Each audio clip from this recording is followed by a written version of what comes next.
Check 1, 2. Well, hello there, boyfriend. How are you this fine day? I'm really good. Is it working? Yes. Excellent. Let's not touch shit. I'm afraid to ask, but I have a great question. I don't even know what I was going to say. I'm so disturbed right now. Hey, Dr. Erica? Yes. This is Afraid to Ask with comedian Jamie Lissow and Dr. Erica. Thank you for listening. We have a lot... I feel like there's a lot of interesting things that we've done lately. Ooh. I feel like one thing you're good at getting me to do is, like, if you're not here... Yeah. I don't do much. I ate a rotisserie chicken in my room. A desk in a hotel room? I don't even call it a desk. I call it a rotisserie chicken eating station. Because I do that every time I buy the same thing. That's all you know this about me. Yes, I know. When I'm with you, we do different stuff. And there's lots of stuff. I don't know if it's worth getting into, but I've never talked to a psychic before. Oh, We made an appointment with a yeah. psychic. And that was wild. And then, the other thing we just did. What did we just do? I get really angry on your behalf. And we've been doing a new thing where Erica she decided to move to, is it full-time telemedicine? That's correct. Kind of like open your own telemedicine company? Yes. So that your life is a little more flexible. Mm-hmm. You can travel with me sometimes and work while you're here. And so I'm getting a little bit more of I'm watching like what you do, because now I'm like at the office with you because you're doing telemedicine. Yeah. And I know we have to be careful because there's rules about, is it HIPAA? That's right. Yeah. Like if a woman is as big as a HIPAA, you're not allowed to tell anybody. Like if there's her BMI is really, you can't say personal stuff. But I don't know how much we can say. But this lady, You've already failed. it's too late.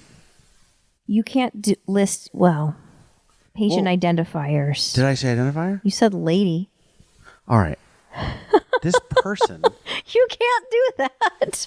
I just heard Erica on the phone with her friend. Oh my gosh. And her friend was being really mean. And then, I guess we can't talk about it. No. So here's... Shit. Someone was mean to you and you were being nothing but nice and you did nothing wrong. And then they... Okay, but here's what's interesting. So the Health Insurance Portability and Accountability Act, that's HIPAA. I call it HIPAA. It's 'cause I have shit to do. HIPAA. Well, anyway, they give us examples of stuff that you can or cannot say or do. Give me an And, so it's patient identifier. So typically people perceive that as name, date of birth, phone number, address. But it can be descriptors. Am I allowed to say whether or not this woman's a C word, or would that give it away? That's so not nice. All right. This woman was I didn't like the way she was treating you. Yes, some patients are very, very inconsiderate that I'm a person too, and they lash out inappropriately. But I try to always maintain dignity and give them respect and even give them a free pass. Yeah. This patient unfortunately got like 4 or 5 free passes. She did. And at some point, you have to stand up for your staff when a patient is verbally abusive. You have to stand up for yourself when a patient is inaccurate and lies and tries to make you look bad online. And I've had it happen several times. What do you mean online? Well, you can get reviews from patients. You can have patients. I've had some write me on my social media profiles. Can I make Some not nice stuff. I've had what? You should not be able to leave a review on anything, Google or anything that would actually affect a person's livelihood you should have to upload your passport or license. I think you should have to do it for social media too.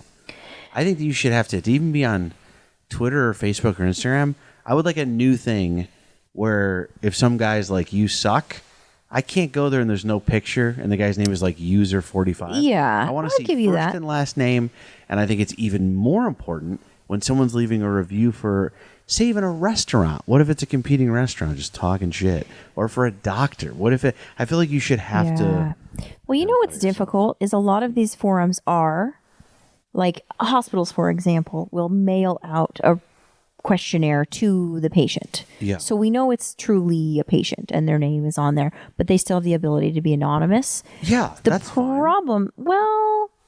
But the problem is the lack of accountability gives a lot of people this false sense of I can tear someone apart way more than they would do it if their picture, their name was there, if their friends were around and they read what the person wrote about me, for That's example. why I want the they name. wouldn't do it. I know what I you're thought saying. the male anonymous to me is a little bit better because it's not, they're not like trying to talk shit publicly. I don't know, but I see what you're saying. It's none of it's good. I just felt like it's not like they take that letter and put it on the internet, which is what Right. a review is. It's like everyone reading it and maybe not. Medical reviews are a little bit tricky because of that HIPAA, though. So a patient can put their name on there if they want. They can make up a name if they want. They can lie about the entire encounter if they want. Oh, yeah. Not post a date, time, or any identifier. And it can be fully inaccurate. And I've had that happen to me where we have been able to, this person did leave their name, wrote me a god-awful review, horrible, shredded me. What did they say? That I was incompetent, egotistical, worst doctor they've ever been to, gave them 2 seconds of my time, didn't know what I was talking about, wasted their time and money, horrible, don't ever go see this In person. my defense, you were not returning I my calls hate at that them. time. I was like, well, the nice thing is, But say it. at the end of this, just very like trashed me, gave me the lowest stars, which affects my business. Yep. They wrote, worst part of my Monday, to start my Monday this way. I have not worked a Monday in almost 1.5 decades. So it's not you, So but the reviews thankful- out there. Yes, and it takes down my averages. Other patients see it. I And get a even, lot even of if you get it referrals that taken way. down, which you did, So yeah, Somebody- so what if thankfully one person we saw were it, though? able to contact the person because they left their information. yeah. And say, hey, Dr. Erica doesn't work on Mondays. Mm-hmm. And after the patient finally was like, oh, wow, yeah, I was destroying a different specialist. Dr. Erica's great. I didn't get an apology. Well, that's We didn't even get the Bizarre. initial retraction. We had to call the person back and be like, you already said you did it on the wrong person and you really like her. Can you please remove it Aren't if that's retractions- false? And retractions the don't do patient was like, shit. oh, fine. You guys are bothering me, but I can take it down. I'm like, you don't understand. Like, a false accusation affects my business directly. of course it does. And my reputation matters to me because I want patients to like me because I care about them trusting me, not because I want to be a likable person. Look at how I talk on the podcast. Right. I believe you. But my point is, if you trust and respect your patients, getting a bad review hurts. So when you get someone who lies about they spent barely any time with me, and then you go back in that patient visit, if you can track it. I've been in a visit for over a half an hour in a room. And I've had a patient leave a review that said she was in and out in less than 3 minutes. I don't see. I think we got to find a way. So that that's that's the difficulty. But yeah, reviews are difficult. Well, it's hard because I think a lot of people are apt to write negative reviews when they have a bad experience, but inflate them. And I think very few people write positive reviews. They're very happy. They say how much they love you. Word of mouth is great, but a lot of the times they don't take the time to write it. Like we've talked about this before. If you go to a restaurant that you absolutely love and you're like, oh, this waiter was so great, went above and beyond, food was amazing, we're going to write a review. And then you get busy. And even if But you if do you're- write that review, Yeah. nobody gives a shit about those ones. I go to the negative ones. See, you're part of the I problem, wrote like a the rest negative- of our I wrote a society. negative review. Did you write me a negative review? Not you. I wrote a Jerk. review about that guy. I've the never steak written a place? negative review that I can think of. Remember I've that written guy? a couple positives, but I think it's atypical. I think most people are very like, oh, they were awful, and they're fueled by anger and rage, and they write something that hopefully they'll come to their senses later and either remove because they're hurting a business that doesn't deserve it. But a lot of the times you see them left up there for a long time. Can I say real quick what I did? What did you do? We went to it was the second most expensive dinner I've ever been to in my whole life. And I was paying for it. It was like I invited everybody. And I was happy to do it. And I hated everything. And everything was bad. And like everyone got steaks and stuff. And Erica's steak was super like rare. And I go to the guy, I go, oh man, we were there it was like an hour and a half before they brought anything, like even like a salad. And I think you need to do the setup that you took your mother and relatives out to eat. So like we were on our very best polite behavior as well. and So this was a very important dinner. And it was an hour and a So half you before anything happened. politely addressed the problem because you were in front of your mom even. I So didn't- you you- could not have possibly been mean is my point. And I know, look, Continue, but I wanted to set the stage. Well, thank you. And Yeah.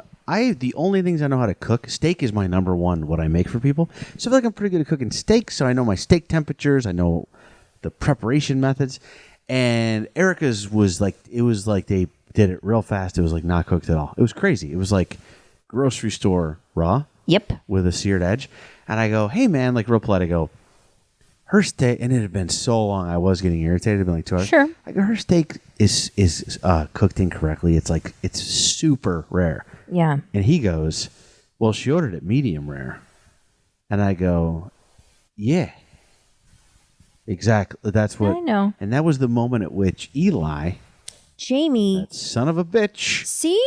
This is... That's when I got angry at Eli. I felt like he was kind of rude. Still tipped him because I don't know how to not tip people. But I did write a review, but I was very, very nice. I said, this seems like an aberration. Everyone else seemed happy, but I felt like this was not. Anyway, who cares? But I did. You're right. I left a negative review for Eli. I said maybe he was having a bad day, but he wasn't. He's a dick. He's a dick. Okay, here's the problem. I can vouch for that because I was there. It was a very bad experience on multiple levels, and for the sake of time, you're only telling us a little bit. It was a very bad experience from start to finish. Very, very bad. But you're also a reasonable person. Your review matters. The problem that I have is it's very difficult to weed in and out who is being genuinely truthful and who just wanted to be a jerk and destroy somebody. Maybe they had a bad day and they're displacing everything onto this business and hurting this business that doesn't deserve it. So unfortunately, a lot of untruthful people muck it up for the rest of us. What reviews are honest? What reviews aren't? You never know. I tell you, yeah, for real. But I went to the reviews for that. I go to a sauna place in New York City that is like intense. It's not your spa where you would take The one I'm your scared girlfriend. to go to that I won't go to. Yeah, and The Turkish reviews, bathhouse, right? The what? The Turkish bathhouse. Oh yeah, It looks cool. It's just like very, very intense heat. I don't think I could handle it. it's yeah. And I went to the reviews. This is my spot. I go there every time I'm on Gutfeld. The reviews were absolutely horrible. It had like an average of 1 star. I read all of them. All Yeah. true. It's all They were true? Every bit of it. Everything they wrote I was was going true. to say, don't get upset about it because it drives the volume down so you have the place all to yourself. I love it, but everything is true. They were like, these people don't give a shit whether you come in or not. They don't. Oh. They go, they're not. The front desk, sometimes people aren't even there. Yeah, they're not sometimes. They don't care about you. Oh. It's a bare bones. You get what you get, but people were like, man, it looks like this place hasn't been updated in. It hasn't. I love it. It's like old school. It's like going to, it's going to like an archaic, not fluffy. I don't know. It has a 212 degree sauna where you dump buckets of cold water on each other. No, thank you. But I wouldn't go there even if it had 5-star reviews. It sounds god awful. we went to I don't want someone dumping a cold ice bucket of water on me. They ask you first. Do they oblige Yeah, that's with unusual. permission, or do they ever just go, surprise, splash? They would never do it without permission. So you normally, inside of this really hot sauna, it looks like a dungeon door that had like a metal Oh, you're really door, selling it now. and it has it's so hot behind it. Can't wait to go. And then there's like a little well. It looks like a well. So that's dirty water then. No. It is actually drinkable water. It's filtered water. Yeah. Says So- who? Swear to God, you can fill your water bottle up. Is that what the 1-star reviews say? No. And then you dip a bucket in. You dip it on your own head. But every once in a while, when we're in there, and Ew. we're all in the zone. No. A guy would be like, you want the bucket of water? I go, yes, I do. And they dump it on your head. Is it a bonding You experience? feel a bonding. Do you like feel a bond? chest bump? No chest pumping. Oh. Because our hard dicks are in the way. But we Okay. can stay in there for so long. Wow. If you're able to cool down with the water, you can stay in for such a long time. I love it so much. Walk out of there, have like a whole different perspective. I think there's just a problem with our society in general that everyone thinks that they have an opinion that matters, even if they are making it up.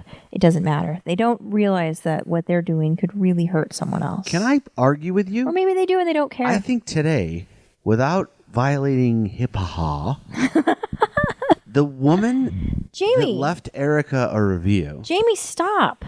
was trying to hurt your business. 100% was trying to have a negative effect on you Well, intentionally. the problem that I have is even patients who are not kind to me, I will respect their privacy, so I'm not going to say anything else. Well, let me tell you guys about some details about this bitch. Jamie, that's not nice. I'm just kidding. I don't even know. I know you don't. I don't know anything about You this don't bitch. because I can't tell you. That's the hard part of my job. We don't even have is to I air this can't tell episode. you I'm very stuff. upset. But that's okay. But you know the other one that's really hard is when patients are like seeking drugs out, like narcotic prescriptions, and I tell them no. It's a difficult visit, and then they write you a big review about how many things you did wrong, but I can't fire back. I actually didn't prescribe this medication because I wanted to save your life. I recommended counseling and a detox program, and I spent 5 times as long with you as anyone else, and I was late today, and I didn't get home to my family in time because I was trying to take care of you, and all I got in return was a lying review about how dumb I am. Or that happened once, and it's very difficult I bet it is. to protect patient privacy and not be able to protect yourself. Do you know what's weird? It's sad sometimes. It is. I have some asshole friends, right? I'm just saying ahead of time they're kind of assholes. And they tell me they're tired of hearing stories. Like their wife comes home from work and they're like, Yeah. "God, these stories about work." I don't get because you have to be secretive. Mm-hmm. Do you think that's what I'll bet there's guys whose wives are like CIA agents, and they go like, "How was work?" They go, "Isn't that weird?" Like you Would don't they know get, they're a CIA agent though, or would they do like the I think you're allowed Mr. to and say, Mrs. Smith, where I pretend that I have another job? Oh, I don't know how that stuff works. I know a CIA agent, but he is retired. It was great. So maybe that's It how. was the actual movie where Angelina Jolie and Brad Pitt sit down and they each pretend they have like really boring office jobs. How was your day? Oh, had to fix this. How was your day? They're eating dinner. Oh, I had to do this office task. But then in reality, they both have like these crazy spy lives. By the way, how good is the show? That show's Mr. and Mrs. phenomenal. Smith. Wonderful It's one of the recommendation. best shows of all Where time. is the second season? It Where better is be it? coming- I need it better and I be want it coming now. soon. You know what? Solid. I It don't- is such a good show. What is it on? Any idea? I can't remember what you told me. God, I Netflix? forgot what it was on. I don't know if it's Netflix. It might be Netflix. Mr. and Mrs. Smith, that show. I don't know. Solid. I loved it. I think that was the best thing you've ever recommended I watch. First 5 minutes had me so I was so lost. Don't ruin it, I won't. or I'll spoil give it. this podcast a bad review. Hey, by the way, the other day, I only read nonfiction basically, and then like for years. And then a year ago, I thought I'm gonna start reading fiction a little bit as like a vacation from nonfiction because I was just like I don't want to always work in my brain all the time when I'm on airplanes. Yeah. So I ask all my friends. I go, "Well, you guys read a fiction book that's good?"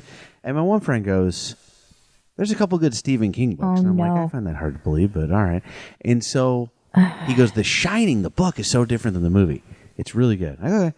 So I listened to The Shining for a couple of days ago. Man, it's great. It's great. Oh, you did like that one? I didn't know. It's a really, really good. I think a lot of Stephen King's books are missing. Like someone ripped out the last 30 pages. Sometimes his endings are like, gotta go. Like, the fuck? Like, it doesn't tie. It's like he doesn't know how to end it. And not this one, The Shining. Yeah. Okay, that's good. So then I Googled what other Stephen King books actually have an ending, and there's only like 3. Oh. And they said Pet Cemetery. And so Yikes. I go, hey, Eric, I tell her that, and then I go, I'm reading this book, Pet Cemetery.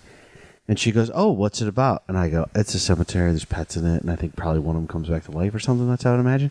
And then you Wikipedia'd it, I chat GPT'd and she it. goes, oh, wow, it says here, blah, blah, blah. And I go, hey, don't spoil it. And you go, that's not gonna spoil it. That's just like one small part of it. And the part you said to me happened on the final page. Yeah, but Happened on the very thing last is, page. I didn't know that it was going to be the last page. It was the very end.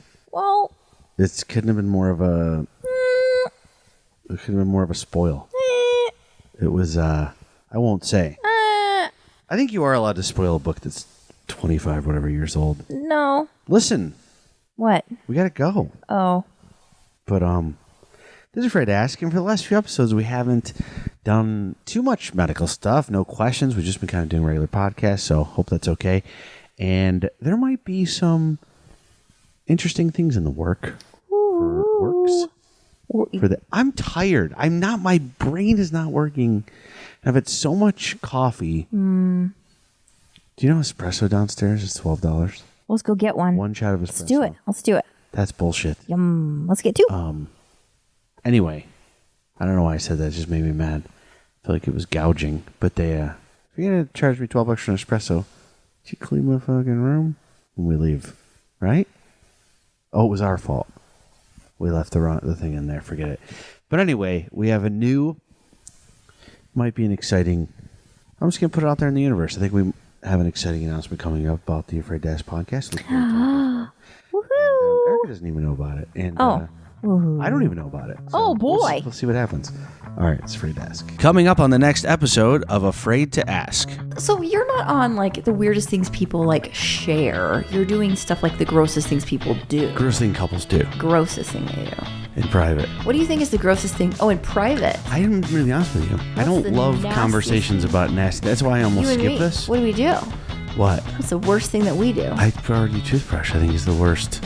Well, that was an error. These look like, or at least it sounds to me, these are all intentional actions. I would say, honestly, the grossest thing, I would say one of the, you enjoy, I know what you're going to say. I really think I know what you're going to say. yeah, you enjoy finding like abrasions and imperfections. And oftentimes, I feel like you're coming in to be like cute or like give me a kiss or something. It turns out you're just zeroing in on an imperfection on my face. And you have to get rid of something, or I don't like that stuff. When I was on Real Rob, I love picking pimples off of you. That's disgusting. Or like digging earwax out of your ears. I love plucking hairs that shouldn't be where they are located. Wow.